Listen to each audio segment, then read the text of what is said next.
இலங்கையில் நடந்து முடிஞ்சிருக்கிற நாடாளுமன்ற தேர்தல் வரலாறுல முக்கியமான ஒன்றா மாறி இருக்கு. ஜனாதிபதி தேர்தலில் முதல் முறையாக 2வது விருப்ப வாக்குகளுடைய அடிப்படையில் அனுரகுமார திசாநாயக்கா ஜனாதிபதி ஆன நிலையில் நாடாளுமன்ற தேர்தலில் 3ல் 2 பங்கு பெரும்பான்மையோட ஆட்சி அமைச்சிருக்கு அவருடைய தேசிய மக்கள் சக்தி.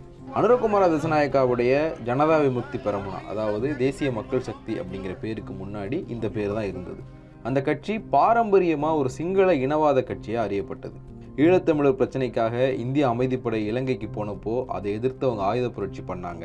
தமிழர்களுக்கு அதிகாரம் அளிக்கிற 13வது சட்ட திருத்தத்தை எதிர்த்து நீதிமன்றத்துக்கு போய் தமிழர்கள் அதிகம் இருக்கிற வடக்கு கிழக்கு மாகாணங்கள் இணைக்கப்பட்டதை செல்லாதுன்னு அறிவிக்க வச்சாங்க. இது மாதிரி நிறைய தமிழர் விரோத நடவடிக்கைகளை கடந்த காலங்களில் அவங்க பண்ணியிருக்காங்க. 2005 ராஜபக்ஷ இலங்கை ஜனாதிபதியா தேர்வாக அவருக்கு ஆதரவு கொடுத்தது ஜேவிபி தான். அது மட்டும் இல்லாமல் விடுதலை புலிகளுக்கு எதிரான போரை இறுதி கட்டத்தை நோக்கி நகர்த்துறதுக்கான முடிவை ராஜபக்ஷ எடுத்ததில் ஜேவிபிக்கு பெரிய பங்கு உண்டு. ஆனால் தெற்கில் இருக்கிற தமிழர்கள், வடக்கு கிழக்கில் இருக்கிற தமிழர்கள்னு எல்லா பகுதி மக்கள்கிட்டையும் தேசிய மக்கள் சக்திக்கு ஆதரவு கிடைச்சிருக்கு. தமிழ் கட்சிகளை தவிர்த்து சிங்கள தேசிய கட்சிகளை தேர்வு செஞ்சு பழக்கமில்லாத யாழ்ப்பாண மாவட்ட மக்களும் இந்த முறை அனுரகுமார திசாநாயக்கா தலைமையிலான தேசிய மக்கள் சக்திக்கு வாக்களித்து உறுப்பினர்களை கொடுத்துருக்காங்க. கடந்த காலங்களில் யாழ்ப்பாண மாவட்டத்தை பொறுத்த வரைக்கும், அதாவது தமிழர் பகுதிகளில் ஜனாதிபதி தேர்தலில் சிங்கள வேட்பாளர்களுக்கு ஆதரவு கிடைச்சிருக்கு. ஆனால் நாடாளுமன்ற தேர்தலில் பெரும்பாலும் அவங்க தமிழ் வேட்பாளர்களை தான் எம்பிக்களாக தேர்ந்தெடுத்துட்டு இருக்காங்க. ஆனால் இந்த முறை அது மாறி இருக்கு. 2022 வருஷம் பொருளாதார நெருக்கடியினால் ஏற்பட்ட போராட்டத்தினுடைய விளைவாக இது பார்க்கப்பட்டாலும் அதுக்கு இன்னொரு முக்கிய காரணமாக சொல்லப்படுறது தமிழ் கட்சிகள் கிட்ட ஒற்றுமை இல்லாததும் தமிழ் மக்கள் மத்தியில் தமிழ் கட்சிகள் மீதான நம்பிக்கை குறைஞ்சதும் தான். தமிழ் கட்சிகள்கிட்ட ஒற்றுமை இல்லை அப்படிங்கிறதுக்கு உதாரணமாக நடந்து முடிஞ்ச நாடாளுமன்ற தேர்தலில் வெறும் 6 நாடாளுமன்ற ஆசனங்கள் மட்டுமே இருக்கிற யாழ்ப்பாண தேர்தல் மாவட்டத்தில் 400க்கும் நெருக்கமான எண்ணிக்கையில் தமிழ் வேட்பாளர்கள் களத்தில் நின்றதை சொல்லலாம். 6 பாராளுமன்ற ஆசனங்களாக இருக்கின்றன. 23 அரசியல் கட்சிகளும் 21 சுயேட்சை குழுக்களும் போட்டியிடுகின்றன. மொத்தமாக 396 பேர், சுமார் 400 பேர் போட்டியிடுகிறார்கள் 6 பாராளுமன்ற ஆசனங்களுக்கு. இவ்வாறு ஒவ்வொரு மாவட்டத்திலையும் எடுத்து பார்த்தால் ஒரு ஒரு ஒரு விசித்திரமான அரசியலாக ஒரு போக்கொண்டு போய்கொண்டிருக்கிறது. இலங்கையில் ஒட்டுமொத்த மக்களுக்கும் பாரம்பரிய அரசியல் கட்சிகள் மேலே இருக்கிற வெறுப்பு தமிழ் மக்களுக்கு தமிழ் கட்சிகள் மேலே இருக்கு. அந்த அளவுக்கு இல்லைனாலும் தமிழ் மக்கள் தமிழ் கட்சிகள் மேலே ஒரு வெறுப்போடு தான் இருக்கிறாங்க. தேர்தல் அன்னைக்கு யாழ்ப்பாணத்தில் நம்ம சந்தித்த மக்கள் பல பேர் இதை சொன்னாங்க. நாங்கள் மாற்றத்துக்காக வாக்களிக்க இருக்கிறோம் அப்படின்னு தேசிய மக்கள் சக்தியை அவங்க குறிப்பிட்டாங்க. தமிழ் மக்கள் கிட்ட வாக்குகளை வாங்கின தமிழ் கட்சிகள் மக்களுக்கு எதையுமே செய்யலை அப்படிங்கிறதையும் அவங்க சொல்கிறாங்க. அதோட சேர்த்து அனுரகுமார திசாநாயக்கா மேலே ஒரு நம்பிக்கையும் தமிழ் மக்கள் வெளிப்படுத்துகிறாங்க. இப்போ நான் ஆட்சிக்கு வந்திருக்கிறேன். அப்போ இனி நாங்கள் இவரை பற்றி இனி போகத்தான் எங்களுக்கு இவற்ற கொள்கைகள், இவற்ற பொருளாதார தடைகள், இவற்ற எங்களுக்கான ஒரு தீர்வு என்ன மாதிரி கிடைக்கின்றது இவர் இன்னும் கொஞ்சம் காலம் போன அப்புறம் தெரியும். இப்போ வந்திருக்கு. அப்போ இதுக்கு முன்னம் இருந்ததெல்லாம் எங்கள்ட தமிழ் மக்களுக்கு எதுவுமே செய்யலை. இப்போ அரசியலுக்கு விரைக்கில் ஒன்று சொல்லி வேணும். இங்கே எங்கள்ட போட்டுகள் எடுக்கிறதுக்காண்டி நிறைய கதைப்பினோம். ஆனால் வெண்டா பிறகு எதுவுமே எங்களுக்கு செய்த இவ்வளோ காலத்துக்கு இல்லை. தமிழ் மக்கள் தமிழ் கட்சிகள் மேலே நம்பிக்கை இழந்ததுக்கு மக்களுடைய அன்றாட பிரச்சனைகளை பற்றி கட்சிகள் கவனம் செலுத்தாமல் தமிழ் தேசியத்தை ஒரு வெற்று கோஷமாக முன்வச்சது ஒரு காரணம் அப்படின்னு சொல்கிறாரு இலங்கை தமிழரசு கட்சியினுடைய முன்னாள் எம்பி சுமந்திரன். பல்வேறு கட்சிகள், தமிழ் கட்சிகள் தமிழ் தேசியம் என்பதை ஒரு வெற்று கோஷமாக வெறும் சொற்றொடராக உபயோகித்து கொண்டிருந்ததனுடைய பிரதிபலிப்பாகத்தான் நான் இதை பார்க்குறேன்.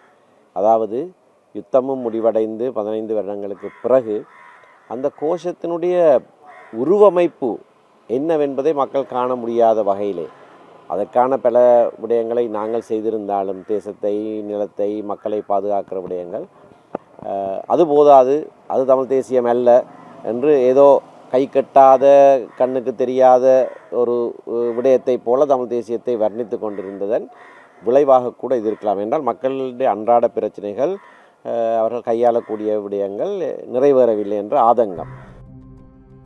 ஈழத்தில் இருக்கிற தமிழ் கட்சிகள் ஒற்றுமையாக இல்லை அப்படிங்கிறது உண்மைனாலும் ஒரு விஷயத்தில் பெரும்பாலான கட்சி தலைவர்கள் ஒற்றுமையாக ஒரே கருத்தை முன்வைக்கிறாங்க. அது என்னன்னா, ஜனநாயகத்தில் பல கட்சிகள் இருக்கிறது நன்மை, அதனால் தமிழ் கட்சிகள் பிரிஞ்சு இருக்கிறதுல பிரச்சனை இல்லை அப்படிங்கிறத வேறு வேறு குரலில் சொல்கிறாங்க முன்னாள் அமைச்சர்கள் டக்ளஸ் தேவானந்தா, மனோ கணேசன், அகில இலங்கை தமிழ் காங்கிரசினுடைய கஜேந்திரகுமார் பொன்னம்பலம் உள்ளிட்டோர்.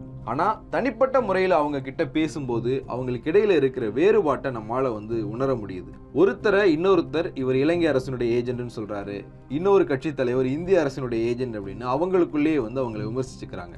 அதே மாதிரி யாழ்ப்பாணம் எப்படி பார்த்தாலும் தமிழ் கட்சிகளினுடைய வேட்பாளர்களை தான் எம்பிக்களா தேர்வு செய்வாங்க அப்படிங்கிற அவங்களுடைய நம்பிக்கையும் இந்த தேர்தலில் பொய்யா இருக்கு. மக்களால் தேர்வு செய்யப்பட்ட 2 உறுப்பினர்கள் தேசிய பட்டியலில் 1 அப்படின்னு 3 தேசிய மக்கள் சக்தி எம்பிக்கள் யாழ் மாவட்டத்திலிருந்து நாடாளுமன்றத்துக்கு போயிருக்காங்க.